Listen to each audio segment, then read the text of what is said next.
Now, in that electric powertrain, we have losses, and we all want to measure these losses and characterize them. So we have our battery, our inverter, our motor, and our gearbox. And we have DC input, mechanical output. We have inverter losses, motor losses, and mechanical losses. And a lot of the job of the motor engineer or the control engineer is understanding where these losses go so we can minimize them. But what affects these losses? Once the machine is born, the inverter is born, what affects these losses? Well, there's kind of three main factors, and we could argue that there's more, but let's look at battery voltage. The motor and inverter respond differently as that battery decreases. And as that state of charge goes down, that battery level goes down. Temperature.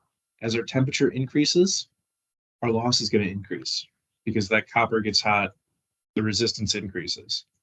So we need to account for battery voltage, we need to account for temperature, and we also need to account for the environmental part, the noise and vibration. The experience of the vehicle matters, and there's probably more factors than the sound and vibration. But if we have an extremely efficient point, but it's bad for durability, it's bad for sound and vibration, we may not want to operate there. So we need to account for these conditions.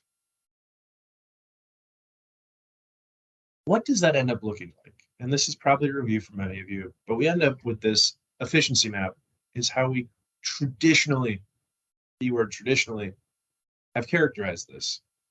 We set a torque, we set a speed, we measure a point. We change torque or we change speed, we measure a point. And eventually we get this contour map of what the motor efficiency looks like across its speed and torque operation. And this motor map, or this efficiency map, is like a fingerprint of what the motor does in different scenarios. So we want to execute an efficiency map for each state of charge or battery voltage, for each temperature, because this vehicle is going to operate from quite cold to quite hot. And then the different control types or the different experiences that we might want to execute with our inverter. These tests become quite time consuming because they must be taken at a stable torque, a stable temperature, and a stable speed, which means we need to wait and then measure and wait and then measure. And eventually we'll produce this nice color map. And this is how we've done motor testing for many years.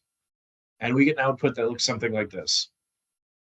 We fix the speed, we go through a range of torques, we record our voltages and currents, and we move to the next speed, we move to the next torque. And here's a zoomed in area of data from maybe a dozen measurement points. We have our torque, our speed fixed, we measure our voltage or current, and eventually we produce a map output. And for those of you familiar with the HBK eDrive system, we do this automatically. This is what we're really good at. We allow you to make a measurement very quickly, move to the next point, make a measurement very quickly, move to the next point, and plot a nice efficiency map live. Many of you might be familiar with this, but it could be new to some, so we'll review.